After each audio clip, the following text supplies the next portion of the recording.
ये है हमारे क्लास 10th के केमिस्ट्री का चैप्टर 2 जिसका नाम है एसिड्स बेसिस एंड साल्ट्स। इस चैप्टर में हम पढ़ेंगे एसिड क्या होती हैं, बेस क्या होते हैं और साल्ट्स क्या होते हैं। तो चैप्टर शुरू करने से पहले हम इससे पहले ऐसे सब्सटेंसेस के बारे में पढ़ेंगे जो हमें बताते हैं कि कौन से सब्सटेंस एसिड हैं, कौन से बेस हैं, और वो बताने वाले सब्सटेंस को कहा जाता है इंडिकेटर। तो सबसे पहले हम देखेंगे इंडिकेटर्स क्या होते हैं।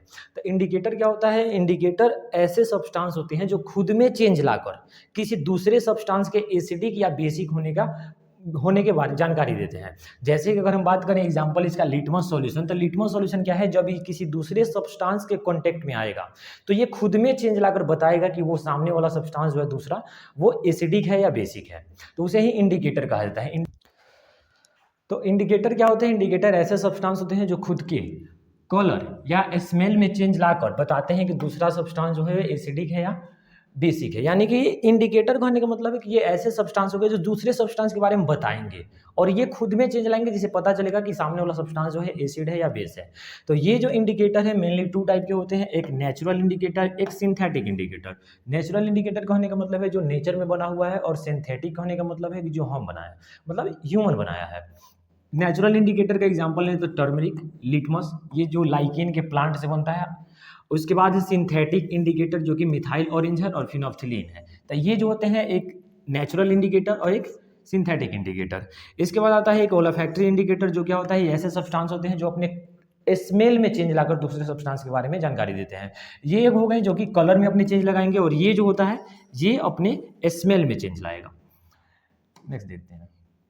इसके बाद है अभी अलग अलग इंडिकेटर जो है अलग अलग मीडियम में कैसे कलर देते हैं। जैसे कि अगर ये रेड कैबेज है तो ये एसिडिक मीडियम में पिंक कलर देगा, और पीएच जो 7 हो जाए यानी कि न्यूट्रल सब्सटेंस हो जाए तो वहाँ पे पर्पल कलर देगा, और जब पीएच 7 से ज़्यादा हो जाए तो ये ग्रीन, येलो, ब्लू कलर देगा। यानी कि बेसिक मीडियम में ब्लू, ग्रीन और येलो मीडियम देगा, येलो कलर देगा। इसके बाद है रेड लिटमस और ब्लू लिटमस। ये सबसे ज़्यादा इसमें ध्यान में रखना होता है कि जो रेड लिटमस है वो एसिडिक मीडियम में रेड रहेगा, न्यूट्रल में भी रेड रहेगा, लेकिन बेस में चेंज हो जाएगा। नेक्स्ट है ब्लू लिटमस। ब्लू लिटमस जो है वो एसिडिक मीडियम में रेड कलर देगा, न्यूट्रल पे ब्लू अपना जैसे है वैसे, और बेसिक में ब्लू ही रहेगा। मतलब कहने का कि लिटमस पेपर जो है वो एसिडिक मीडियम में रेड कलर का रहेगा और बेसिक मीडियम में ब्लू कलर का रहेगा। बाकी सभी जो अलग अलग इंडिकेटर्स है ये देख लें। नेक्स्ट है यूनिवर्सल इंडिकेटर। यूनिवर्सल इंडिकेटर क्या होता है? बाकी जो इससे पहले इंडिकेटर थे वो बस केवल ये बताते हैं कोई सब्सटेंस एसिडिक है या बेसिक है, लेकिन जो यूनिवर्सल इंडिकेटर होता है ये बताता है कि सब्सटेंस एसिडिक है तो कितना एसिडिक है। ये एसिडिक और बेसिक के साथ साथ उनके स्ट्रेंथ को भी डिटरमाइन करता है। इसे कहा जाता है यूनिवर्सल इंडिकेटर। एग्जाम्पल इसका पीएच पेपर। पीएच पेपर क्या बताता है कि कोई सब्सटेंस कितना एसिडिक है। जैसे यहाँ पे ये अगर पीएच पेपर पे अगर कोई रेंज आता है 0 से 2 के बीच में तो ये स्ट्रॉन्ग एसिड्स होंगे।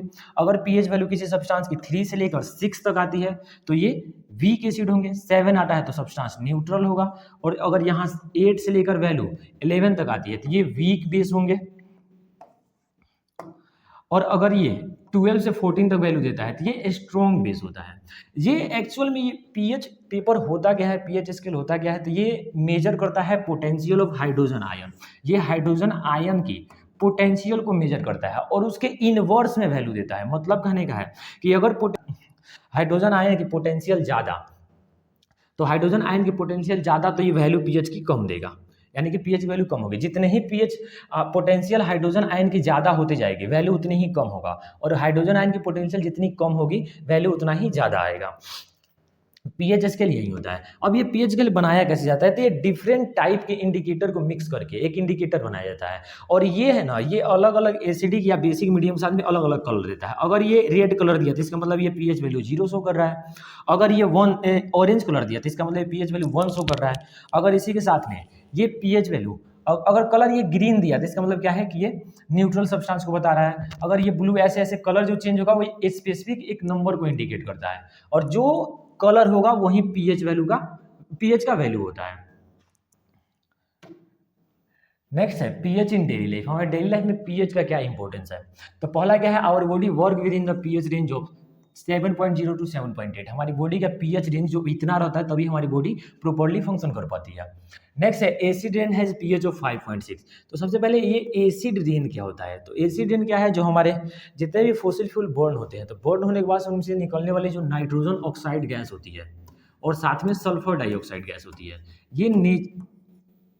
ये वाटर के साथ में मिक्स होकर, ये जो एटमॉस्फेयर में वाटर मॉलिक्यूल्स होते हैं या रेन वाटर जो होती है उनके ड्रॉपलेट के साथ में ये रिएक्ट करके यहाँ से एसिड फॉर्म करते हैं। अब यही एसिड जो है ये रेन के साथ में जब नीचे आती है तो इसी को एसिड रेन कहा जाता है। ये फॉसिल फ्यूल के बर्न होने के बाद से ये गैसेस रिलीज होंगी और ये गैसेस हमारे एटमॉस्फेयर में चारों तरफ फैल जाती हैं। उसके बाद जब बारिश का पानी आता है साथ में ये रिएक्ट करेंगे उनके और बनाएंगी, ये नाइट्रोजन डाइऑक्साइड गैस बनाएगा नाइट्रिक एसिड और ये सल्फर डाइऑक्साइड गैस बनाएगा सल्फ्यूरिक एसिड। और ये जो एसिड है रेन वाटर के साथ में अर्थ पे आएंगी, इन्हीं को एसिड रेन कहा जाता है। नेक्स्ट है plant need a specific range of pH for soil, मतलब सॉइल का जो पीएच वैल्यू है बहुत ज़्यादा अगर डाउन हो जाता है यानी कि सॉइल जो बहुत ज़्यादा एसिडिक हो जाए फिर भी जो है प्लांट सही से ग्रो नहीं करेगा, और अगर पीएच वैल्यू बहुत ज़्यादा हाईएस्ट हो जाए यानी कि बहुत ज़्यादा सॉइल बेसिक हो जाए तभी प्लांट ठीक से ग्रो नहीं करेगा। Acid produce in stomach help in digestion, हमारे स्टमक में जो एसिड प्रोड्यूस होता है, स्टमक में प्रोड्यूस होने वाला एसिड हाइड्रोक्लोरिक एसिड होता है, ये हमारे डाइजेशन में हेल्प करता है। Tooth decay start when the pH in mouth lower than 5.5, अगर 5.5 से कम हमारे माउथ का पीएच होता है तो वहाँ पे टूथ डीके शुरू हो जाता है, यानी कि टूथ जो है वो डैमेज होनी शुरू हो जाती है। रीजन क्या है कि जो हमारे टूथ के अंदर कोई सा भी फूड मटेरियल रह जाए जो कि शुगर और ग्लूकोज से बना हुआ हो तो वहाँ उसमें बैक्टीरिया जो होते हैं हमारे माउथ के वो उसे डिग्रेड करके शुगर में उनको एसिड में चेंज कर देते हैं, कार्बोनिक एसिड में, और वो एसिड जो है टीथ के अपर पार्ट यानी कि इनेमल के साथ में रिएक्ट करता है और उसको कोरोड करने लगता है धीरे धीरे। नेक्स्ट है bee stings produce acid when which causes pain and irritation.